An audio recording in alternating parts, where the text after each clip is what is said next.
I think that the journey to the purpose is an ongoing journey, because even when you start walking in purpose, there's something else that you have to accomplish once you've, accomplished that. It's an ongoing thing of becoming a better person, then attaining this, and then we have to obtain this, and it's levels to it.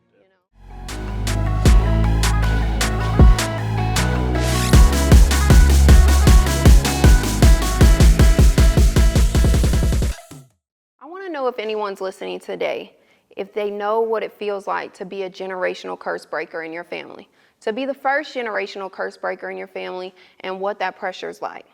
Shaquille Jackson is a graphic designer, videographer, and has always wanted to put his family in a better position. With his dad being shot recently, he's never felt more inclined to do better for his family.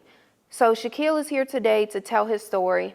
Thank you so much for coming to the show. Thank you so much for having me. Yeah, I'm super excited for this and to talk about your journey and everything that you've been doing. Tell me what growing up was like for you, and what contributed to the shift in your mindset to be more than what you experienced and saw. Well, for me, honestly, I had it pretty hard, no harder than anyone else.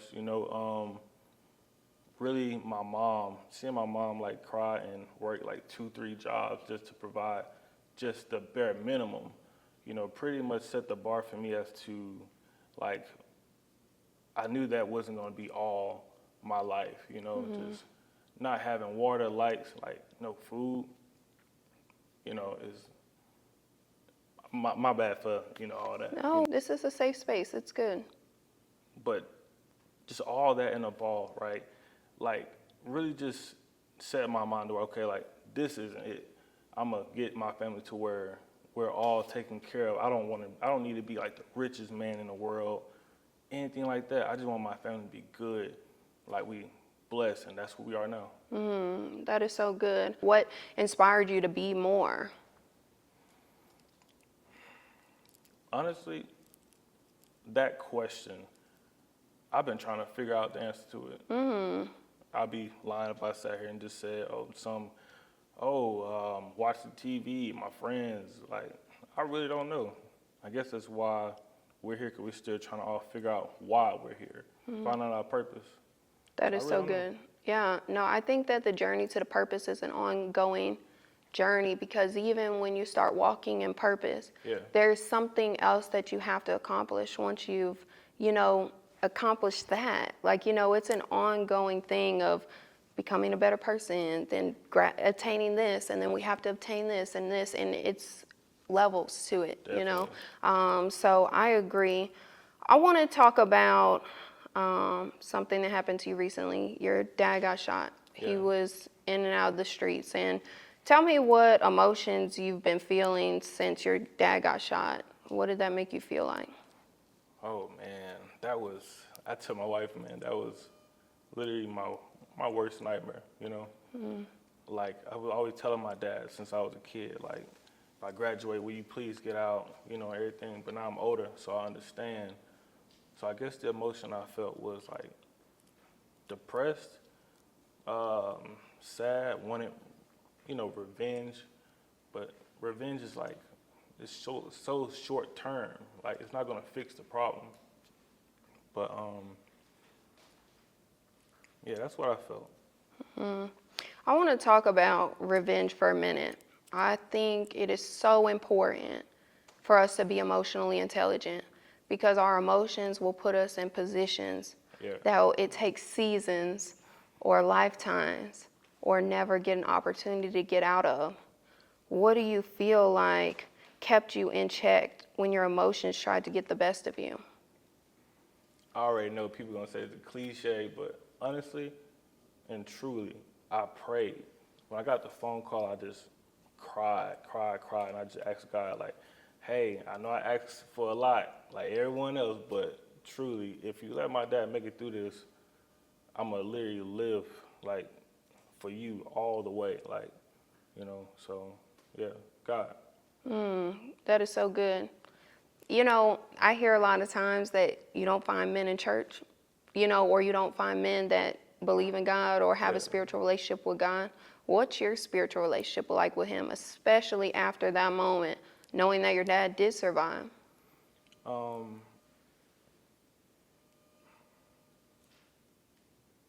don't go to church, anything like that. I definitely am more appreciative of the things that I have and I don't have. I thank God. I make sure I thank that man that, you know, that being every day for the good, the bad, no matter how bad and stressed I am, I still thank him because things could have went way left. I think it's so important, that we talk about that. Because like you said, you started off and said that people are going to think it's cliche, and some people may, but some people really have seen the power of God. Definitely Have really seen the power of God, and you've seen that, with your family.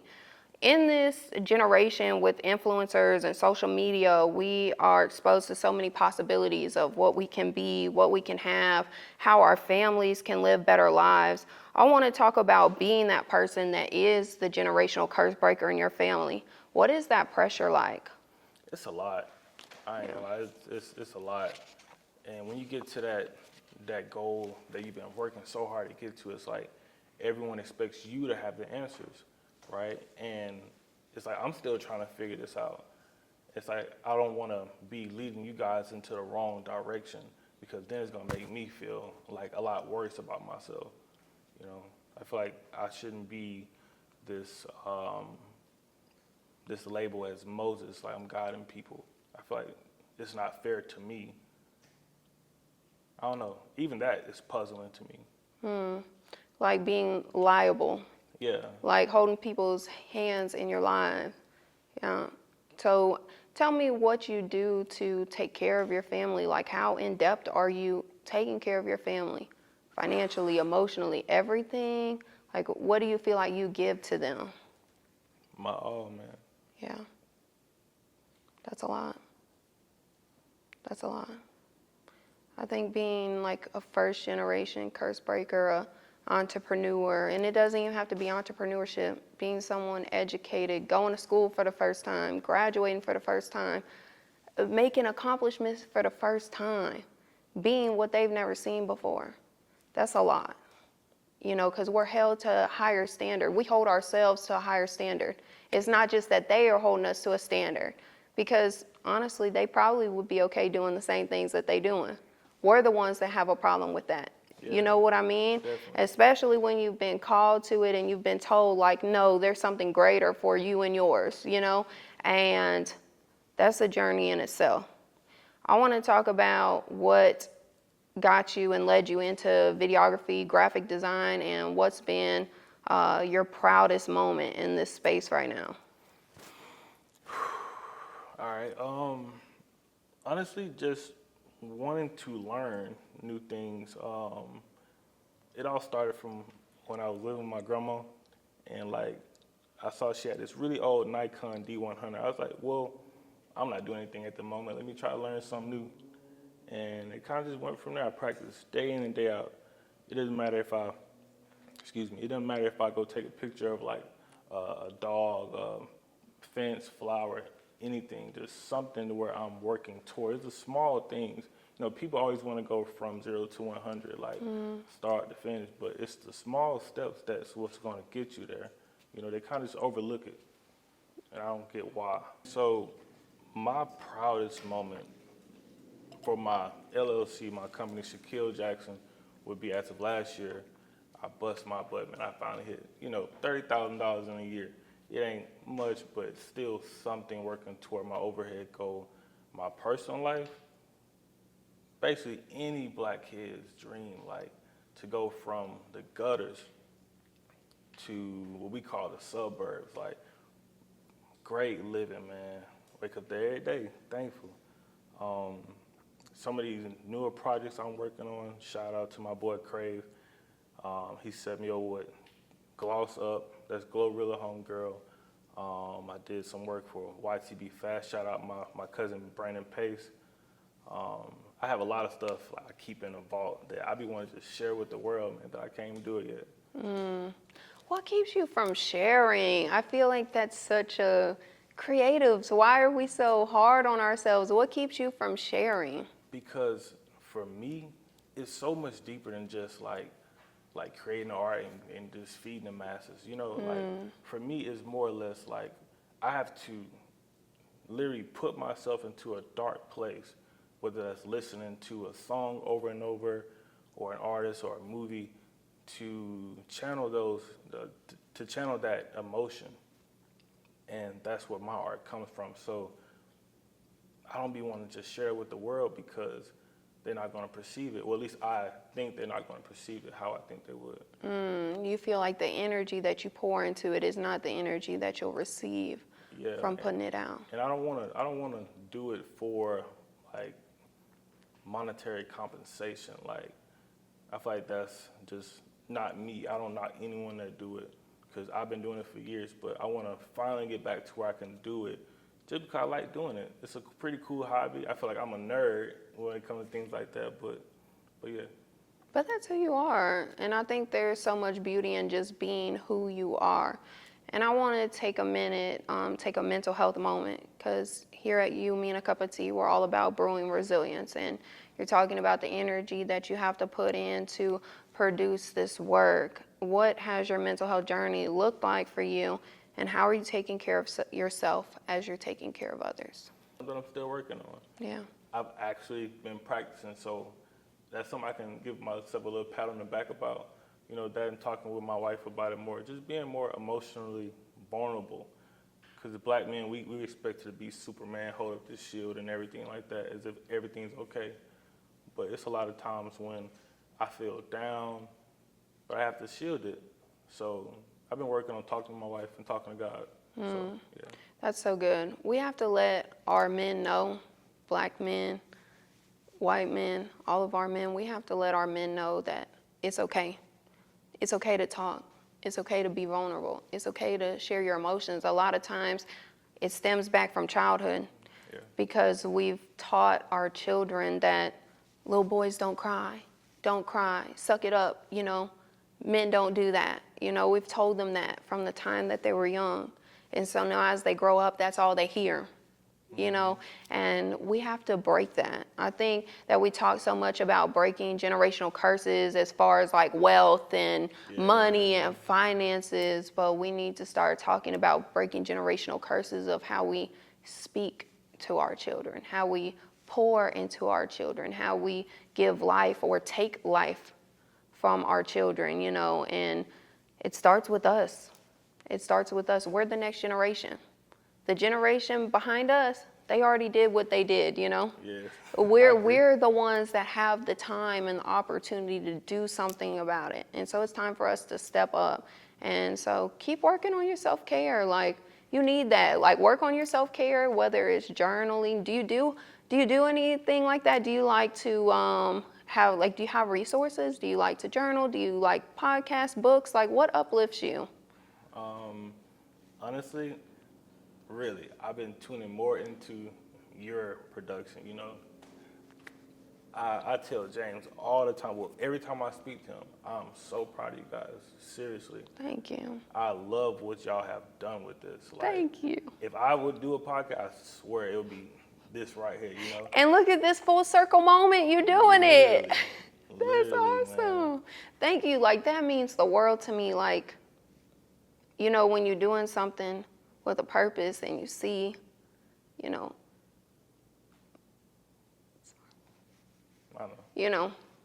when you do it for other people, it makes a difference, you know. When it's not for yourself, like you said, it's not about the money. It's not about the money. I do this because I want to inspire people. I want to give people a space. I want to let people know that they're not alone. So I'm grateful.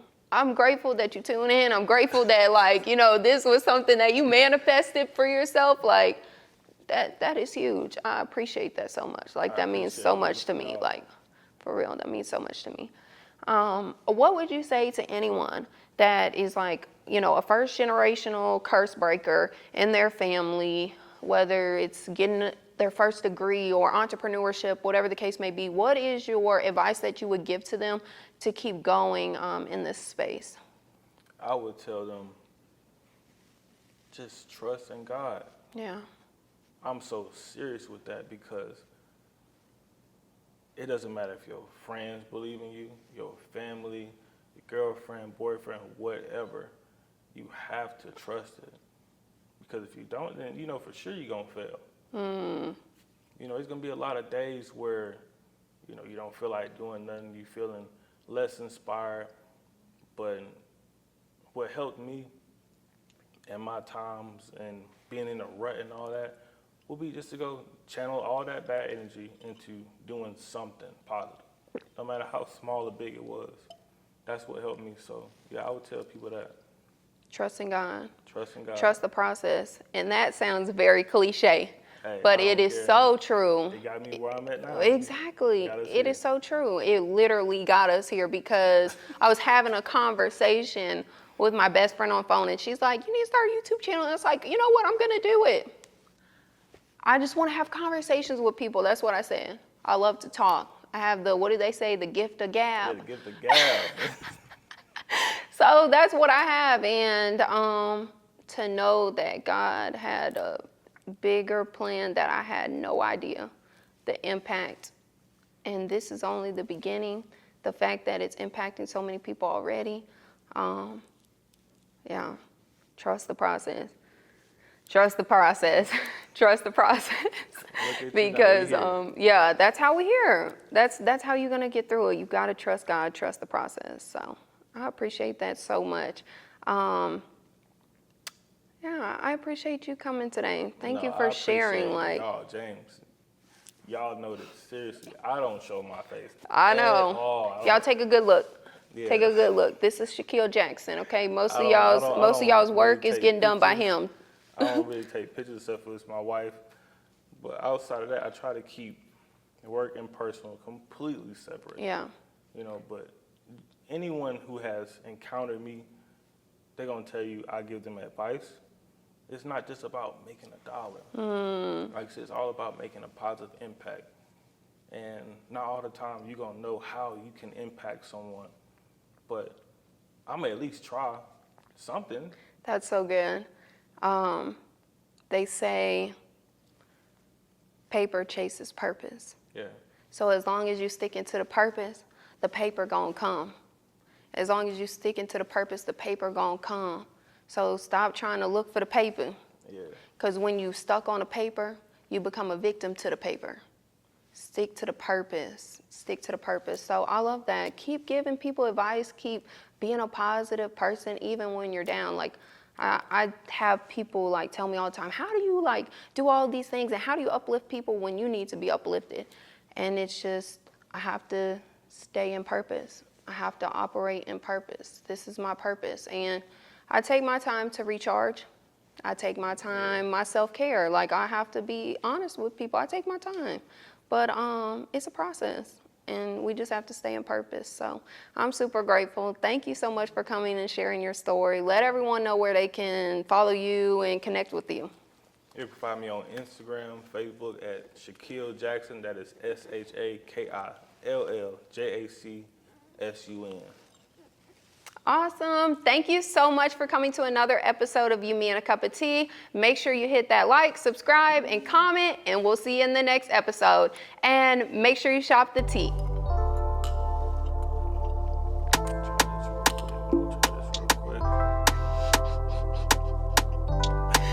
I was waiting. Yeah, it's good.